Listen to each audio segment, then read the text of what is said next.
تا میگه اللهم کن لولی یک دست بالا میکنی، امام زمان هر جا باشه دست بلند میکنه، میگه خدایا به خاطر من مهدی این جوون هر چی میخواد بهش بده.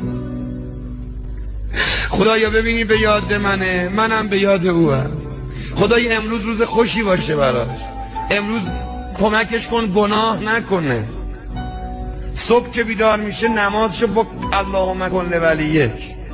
وقتی از خونه میخواد بره دانشگاه، میخواد بره بیرون، امام زمانی این طوری هم دم در میگه یا صاحب الزمان من خودمو به تو سپردم.